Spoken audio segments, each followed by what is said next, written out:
Hi everyone. നമ്മൾ 2025 business regulation exam, November exam, അതിലെ answer key ആണ് നോക്കുന്നത്. പിന്നെ ബെയിലറിൻ്റെ റേറ്റ് ഞാനതൊന്നും വിശദീകരിക്കുന്നില്ല, ജസ്റ്റ് കണ്ടുപോകാന്നുള്ളവർക്കാണ്. അതുപോലെ വാലിഡ് കോൺട്രാക്റ്റിൻ്റെ കുറച്ച് എസെൻഷ്യൽ ആയിട്ടുള്ള 6 എലമെൻറ്റ് വെച്ചിട്ടുണ്ടായിരുന്നു. ബെയിൽമെൻറ്റ്, പിന്നെ എന്താണ് കണ്ടീഷൻസ് ഓഫ് സെയിലിൻ്റെ കാര്യങ്ങളാണ്.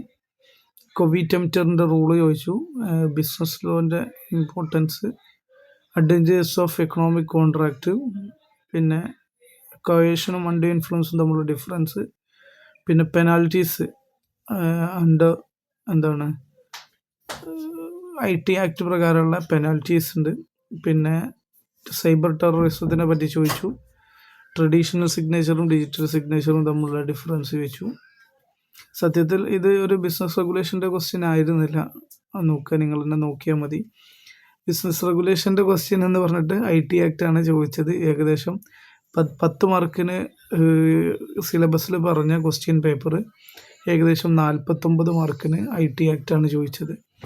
ഈ 45 മാർക്കിന് കോൺട്രാക്റ്റ് ആക്ട് ചോദിക്കുക, 2 മൊഡ്യൂളായിട്ട് ചോദിക്കുക എന്ന് പറഞ്ഞത് വെറും 16 മാർക്കിനാണ് ചോദിച്ചിട്ടുള്ളത്. അത്രയും വളരെ വീക്കായിട്ടാണ് യൂണിവേഴ്സിറ്റി ഈ ഒരു ക്വസ്റ്റ്യൻ പേപ്പറും കൈകാര്യം ചെയ്തിട്ടുണ്ടായിരുന്നത്. വളരെ മോശമായിരുന്നു യൂണിവേഴ്സിറ്റിയുടെ കുട്ടികളായിട്ടുള്ള ഈ ക്വസ്റ്റ്യൻ പേപ്പർ സെറ്റ് ചെയ്യുമ്പോഴുള്ള അപ്രോച്ച് എന്ന് പറയുന്നത്. തീരെ പ്രൊഫഷണലൈസ് ഇല്ലാത്ത ഒരുപാട് അധ്യാപകരാണ് അറിയില്ല. എന്തായാലും ഇട്ട ക്വസ്റ്റ്യൻ പേപ്പർ ഏകദേശമൊക്കെ ഇങ്ങനെ തന്നെ ആയിരുന്നു. പലപ്പോഴും ഫിനാൻഷ്യൽ ലിറ്ററസി ക്വസ്റ്റ്യൻ പേപ്പറാണ് എൻ്റെ ഓർമ്മ. അതിൽ ചോദിച്ച ക്വസ്റ്റ്യൻ പേപ്പറിൽ 2 പ്രൊജക്റ്റ് കമ്പയർ ചെയ്യാൻ പറഞ്ഞിട്ടൊരു പ്രൊജക്റ്റ് മാത്രമാണ് കൊടുത്തത്. അതുപോലെ തന്നെ ChatGPT കോപ്പി പേസ്റ്റ് വരെ ഉണ്ടായിരുന്നു ക്വസ്റ്റ്യൻ പേപ്പറിൽ.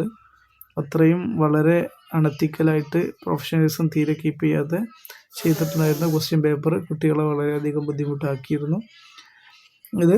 എന്നാലും ആൻസർ കീ ജസ്റ്റ് ഒന്ന് കാണാം, ഇങ്ങനെയൊക്കെ പറ്റിക്കാം എന്നും നിങ്ങൾക്കൊന്ന് മനസ്സിലാക്കുകയും ചെയ്യാമല്ലോ. ഓക്കെ.